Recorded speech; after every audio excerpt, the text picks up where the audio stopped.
Hey everyone!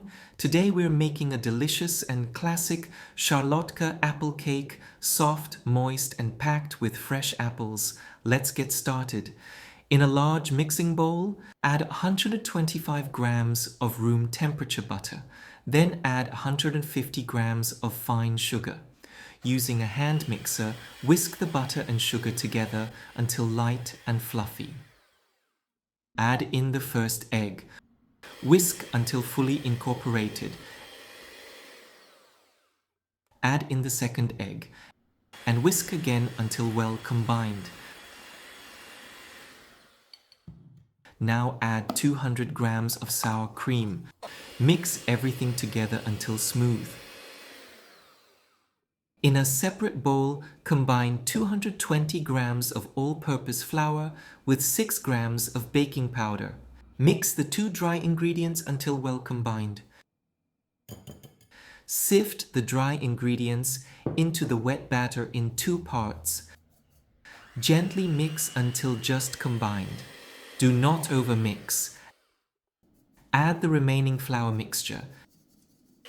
Again, mix until just incorporated. Be careful not to overwork the batter. Now fold in 380 grams of diced apples. I like to leave the apple skin on for extra texture and color, but feel free to peel them if you prefer. Fold gently until all the apple pieces are evenly coated in the batter.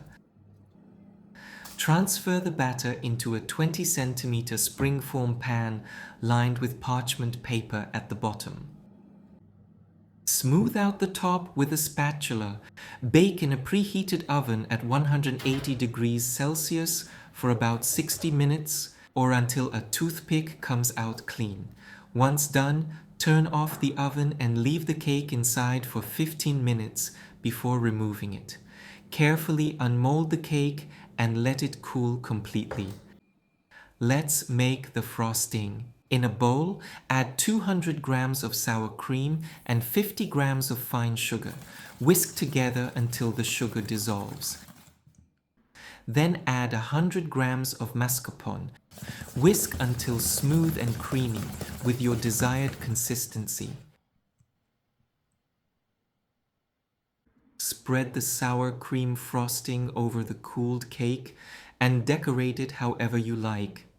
Keep it simple or add your favorite toppings like fresh fruit, a sprinkle of cinnamon, or a dusting of powdered sugar. And there you have it, our soft apple-packed Sharlotka cake with a light and tangy sour cream frosting. Perfect for tea time or any special occasion. If you enjoyed this recipe, don't forget to like, comment, and subscribe for more delicious bakes. See you next time.